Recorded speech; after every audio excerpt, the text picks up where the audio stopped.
Thank you for sending me the book, book details, and I went through that book. It was um, actually a very motivational book, that inspirational book that I could read. And like I said, after reading that book, I did have a couple of my mentees who were looking for effective communication skills and those kind of problems always. So I recommended some of them to read your book as well, because it does give some practical solutions in how to communicate effectively. And your book talks about your own personal experience. I mean, it was sad to hear that you lost your parents at a very early age, and probably that uh, somewhere affected. Um, did that kind of affect your communication, because you spoke about um, having communication challenges even in your personal life? So was that was that emotional um, issues that was causing these communication problems for you? Basically, yes, these are the some of the things that uh, because when I am going through those things, so suddenly what happens that I believe that this you are the average of five people you spend your life with. So Mm, fortunately for me that these people came into my life, and then total transformation took place. And mm, that way the transformation took place because I was willingness. First of all, there was willingness to learn. Second, there was God's grace. Yes, means His grace was there. And third, yes, I was willing to learn also. And when those things came into my life, so then definitely that thing started improving, and there was no looking back. mm. So what has been the biggest inspiration for you to write Talk to Win? Biggest inspiration, Shubhaji, I would say that in my life that because I was working in this corporate career, so I worked in this bank for almost more than 31 years, and I worked all over India. Okay. Last 4 years of my career, I worked as a trainer. So Mm, I worked as trainer in one of the largest banks in India, that is Punjab National Bank, and okay. there I used to take almost daily 2 3 sessions. Banking was one of the core areas, yes, but beside this, this was customer service, marketing, communication skills, leadership sessions, motivation sessions, and all those sessions I used to take. And in the 4 years, almost there must be more than 20,000 participants to whom I gave uh, this coaching sessions. So I took sessions. So the thing was that when I got retired, so then I thought that so much knowledge I have given.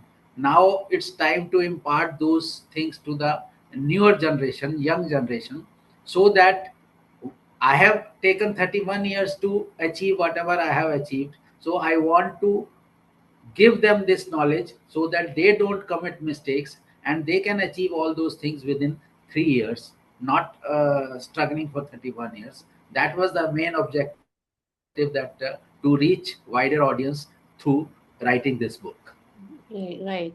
So, through your 31 years of career in the banking sector, and then again while training and coaching people, what is the one biggest mistake that people make in communication? People make in while communicating. One key mistake which everybody makes. I mean, not just people in the banking industry, but any industry, or people even in daily lives. What is that one big thing you think, from your experience, that people make that mistake, and it is something which can be fixed? Yes, very good question you have asked. That this is the one mistake which I feel is that yes, there are books written on this listening skills. There are Mm, books written on it, but listening is very important. I will not say that only listening and then understanding, mm. number one, and number two is when you listen, and if the situation, because we listen through our filters in our mind. If I suppose, for example, I will just take an example that if I don't like gardening at all. For example, you Mm, like gardening most, and if you are telling me something about gardening, so I will automatically, my mind will be shut off, right? mm, So I mm, don't have any interest. So all those information you say, so that is I will not listen. mm, Now the thing is that when you want to explain the complete picture, what you want to say to other person, then mm. see that whether that person is listening mode, his body language, his eyes, and every connection. There is no distraction at all. So then you communicate. So there are better chances that you can communicate your things. Yeah, yeah. So that is the basically that patience is required here. Mm, And mm, asking question is the another thing that we don't ask when I have not understood something. So mm. then if I ask question and get clarification, Yeah, so that is the one thing that I would say that if these things we do, then definitely we can understand the other person. yeah. When we understand the other person, then we can respond. So Mm. there is you must have seen that there is a difference between respond and react. So Yes. I used to immediately react first, Mm. but now gradually I have started learning to respond, not Yeah, react. yeah. Though sometimes also I react also, and that is the thing that this is not a overnight that you got this capsule and now you will be able to do. You will not react. You will only respond. This is Yeah. a gradual process, and the Yes. best way to learn these things is reading good quality books. So Yes. reading helps a lot, and this reading helped me a lot while improving my communication skills. Yes. And I think and you must have, since you have worked in the banking sector, of course, in the banking sector also, you must have observed, but also in the corporate side, people do have this issue of not actively listening and reacting immediately. And therefore, they are so judgmental that most of their solutions or most of their decisions are wrong at times. So you're right. I mean, active listening is important. But in today's digital world, Sushilji, what is happening is everyone wants to be heard. Now, how can individuals cultivate this habit of learning better or becoming better listeners? Very simple thing. So this is very simple that whatever the other person is saying, Hmm. you say to your mind that I am not interrupting. I will not interrupt. Ah, Because what happens, Shubhaji, when you are saying something, so my mind is still working. hmm, Something else is going in my mind. hmm. So that what I will ask, what I will say, what I will do next. So these things I should say to my mind, stop. Yes, I have to 100% listen to that person, yes. and then listen, and then the one thing which I teach people to do it, and I practice myself also, that don't give immediate answers. If Hmm. somebody is asking, so this is the standard line you can say, let me think over, let me Yeah. think over, let me think over. Once you Hmm. say let me think over, and even if you have solutions, say let me think over, that gives the impression to the other person, yes, you have thought about it, and now you are providing the solution. Number one. Number Hmm. two, you get the sufficient more time to think over.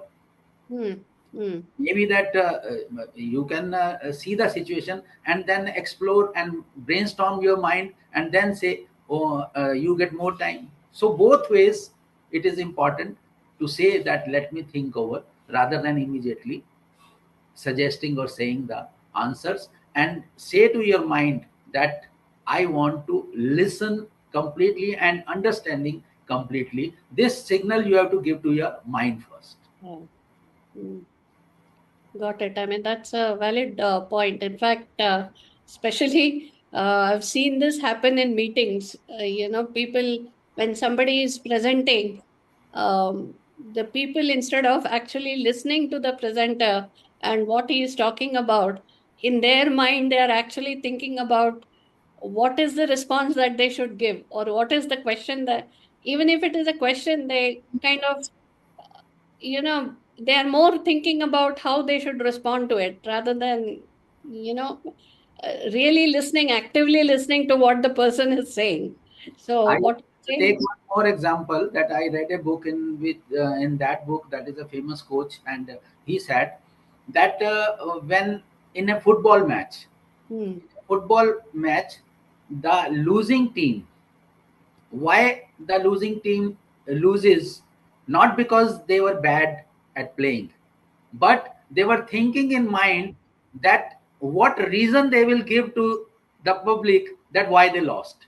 Why they okay. So Yeah. if this thinking is not in their mind, Yeah. maybe that, this they could won the match also. Yeah. So Yeah. this internal argument you have, we have to stop this internal argument at Yes. 24/7. Yes. Yes. And people can, do things like meditation and all, to kind of calm their mind before they come and, at least when they are kind of in some kind of meetings or in group meetings or whatever.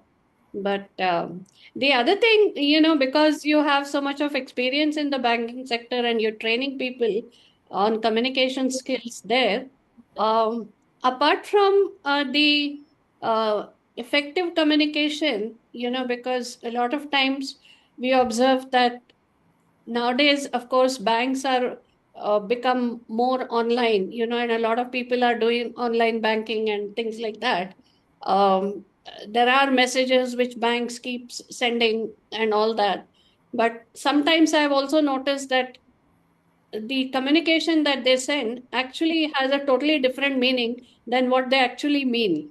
So I mean, um, have you experienced that, or I mean, is that something which the banking sector still needs to kind of, or are still improving on that or working on it? Because the other day I recollect, I mean, I had done my KYC and I came back, and instead of saying, your KYC is complete and all that, they just said, your signature has changed or something. And I was like, oh my God, if my signature has changed, they should have told me when I was doing the KYC in front of them. But then they said, no, this is the way we kind of communicate about KYC being done. I said, but to any reader, this sends a totally different message, and one can get uh, really scared of what is happening with your account. So I was just wondering, I mean, because of your experience, I mean, do you think that there is a difference not just in, I mean, people need to improve not just in their verbal communication, but also in, in the written communication skills? There will always be difference between this face-to-face communication and this online communication. Okay. Because online, because I this when I guide people, I tell them that this online communication is the most misunderstood communication, Hmm. because one sentence, if pauses is not there, commas are not there, totally have different meaning. Yeah. It Yeah. may irritate the person receiving the message, even Not if irritate, your it scare intentions, also. yes, even if your intentions are clear. And Yeah. that is why whenever we should always restrict our this WhatsApp messages or online messages to minimum. Yeah. But in case of conflict, Mm. 100% we should not use this online messages, Online messages. Yes. because we cannot transfer the emotions in it. Yeah. If Yeah. I am saying sorry, Mm. there are maybe that 5 ways or 50 ways or even 500 ways to say sorry. Yeah. But in online, you have simply said, I'm sorry. Mm. So when emotions pass, the other person, the Mm. recipient then sees that, yes, this person is genuinely saying sorry, Mm. then definitely uh, the intention is clear. So that way, face-to-face communication is the best, and you can facial, because you must have seen yourself also that Yeah. this 55% is body language, Yes. 38% is the tone, Yes. I read that in your book, and in and fact, that was my next question actually. only 7% is the words we speak. So when Yeah. 93% of the communication is missing online, then Yeah. how can it be effective? Yes. Yeah.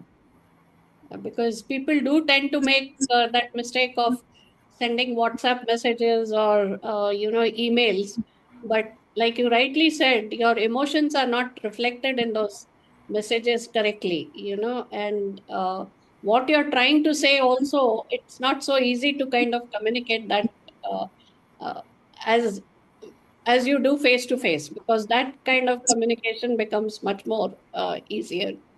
um, the same thing with the body language, because uh, in your book I've read also about how people communicate through their body language, but understanding body language also becomes important, right? I mean, in your own personal experience, have you come across situations where um, you Oh, know many situations, many situations.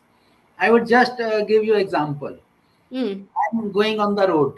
I'm driving a car. yeah, So just whose mistake I'm not saying, my mistake or the other person, but the other person, just it touched the other person's vehicle. He yeah. will just say. So Yeah, he will just say this, means yeah, that he means to say, communicate that where you are going. But that is not his or her fault. That is my fault. yeah, Just by saying this, yeah, when I face that this is not my fault, then I also gesture in a bad manner, and yeah. that gesturing leads to holding collar of each other, Hmm. Hmm. right? So Yes. Yeah. this is the, and this every day we suffer these situations, that whether you are whatever you are doing wrong, so immediately if a person is at a distance, he will gesture like this, that he or she has abused you, Yes. even if you have fault or no fault. And Yeah. these kind of things I have seen myself, that result in this major clashes, Yes. Yes. sometimes minor things but major clashes. So Exactly. under those situations, I recommend that always, irrespective of the fault, who has the fault, I Hmm. apologize at that moment Hmm. to Hmm. diffuse the situation. Yeah. Yeah. No, that is correct. I mean, body language, in fact, one of the areas that you could probably, you must have already done this, but one area where I was taught how to understand body language was when I started my career. I was, for the first 15 years, I was in sales and marketing. And in sales and marketing, it becomes very important to understand the customer's body language, to know whether are they likely to take a decision in your favor or not. So those days I had kind of learned about, and now of course, you know, like you rightly said, one communication through the body language is also something which people should know, that uh, how you communicate, because you may be saying something, but your body language is saying something else. That Yes. also happens. And you must have also experienced that a lot of time that happens in the In the friend circle also it kind of happens. So you have actually shared your own struggles and emotional challenges. uh, Looking back on your own journey, with whatever you have experienced, what is that one conversation you wish you had, or one conversation which you think you could have handled a little differently and the situation would have been different? There are so many things because I believe that my career I started as probationary officer, and when I joined as probationary officer, definitely I this multiplied that this promotion aspects in bank. That within 7 years you will be here, then 3 years, 3 years, 3 years, and after this so many years I will be the general manager of the bank, just like this. And definitely I was this on the path also, those same path. But what happened is that due to lack of communication skills with my this, I didn't know how to deal with my boss, how to deal with my colleagues, how to even interact with them. Hmm.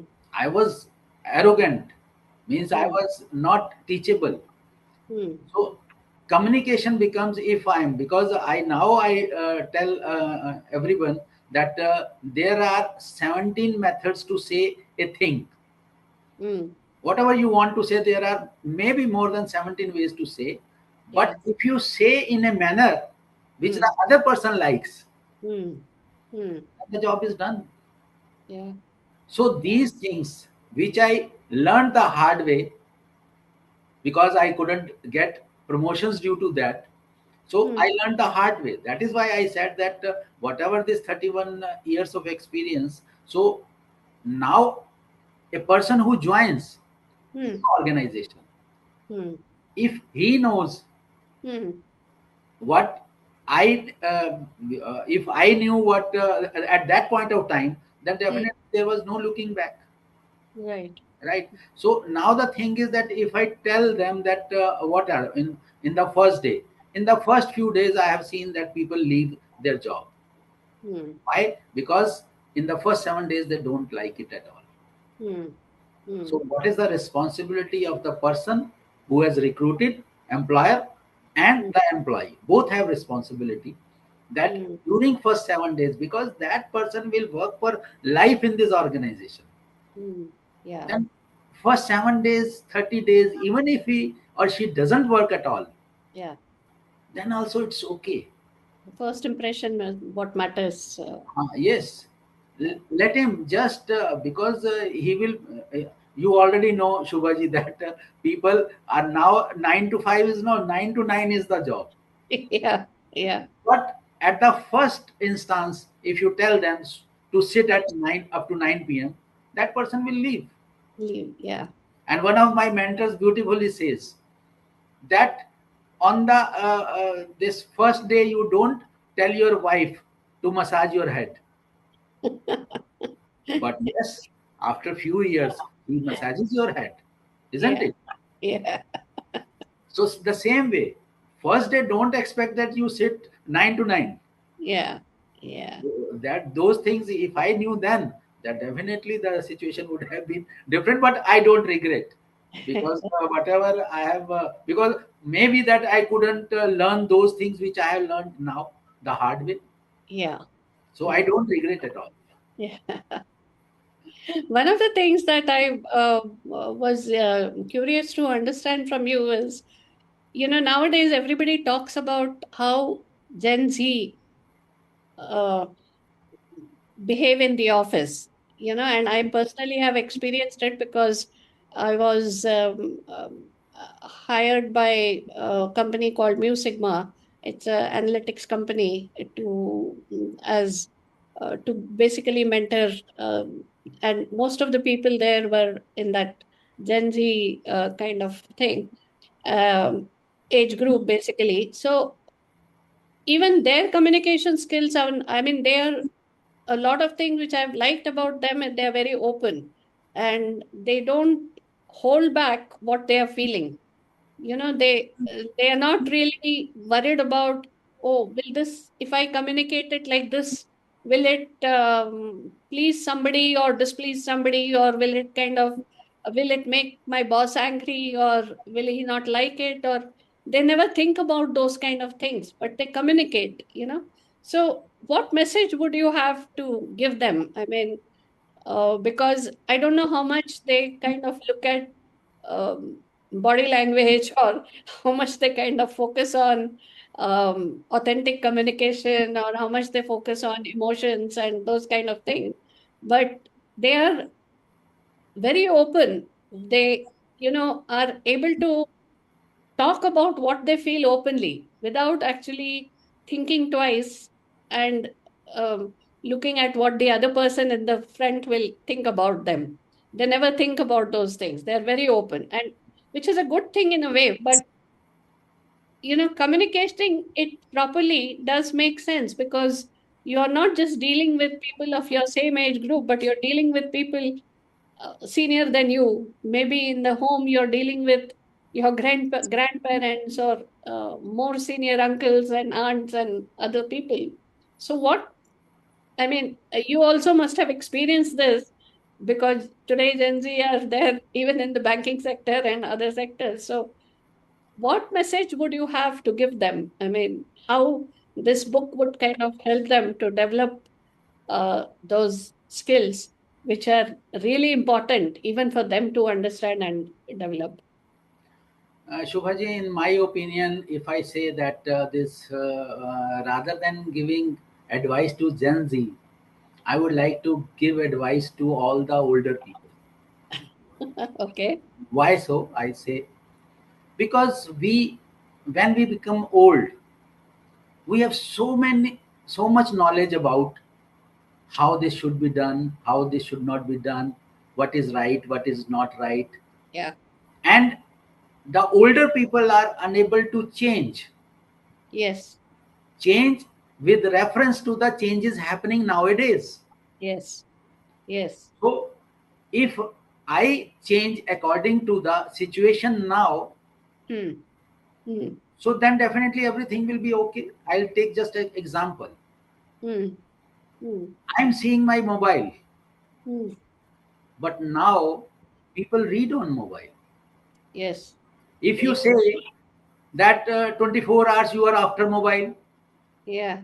that is the wrong thing, Hmm. right? Hmm.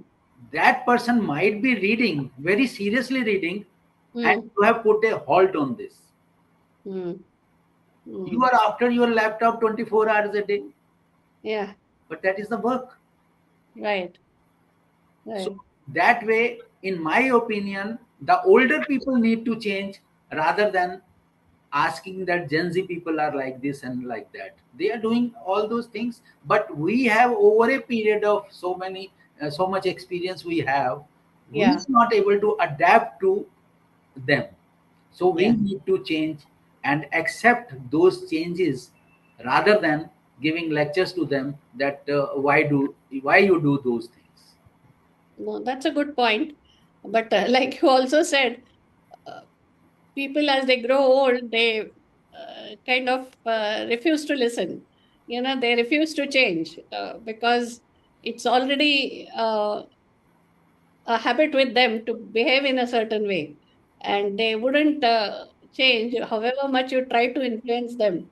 So, I mean, that issue is also there, because in a lot of organizations I see today that, you know, they hire the younger generation, but there are also people who are maybe closer to retirement age, or even people who are a little younger than the retirement age, but you see a lot of disconnect, and that disconnect actually happens because of this communication skills. uh, So I would, Shubhaji, like to mention one movie. That is the Hollywood movie that is called Intern. what is it called? Intern. Intern. Yes, I've seen that movie. Yeah. Now you see that I have shown this movie to hundreds and hundreds of new persons joining the organization. Okay. But I recommend this movie to the older persons that how they should behave to the young generation. Yeah. Yeah. They need to see older. I would more than this younger generation. I would like to say that older people must see this movie so that they know that what is expected of them, how they can give their experience, how they can utilize their experience to give so many things, complement in the today's environment. Exactly. Yeah. That movie I highly recommend for the older people also. That's a good idea, actually. Yes, you're right.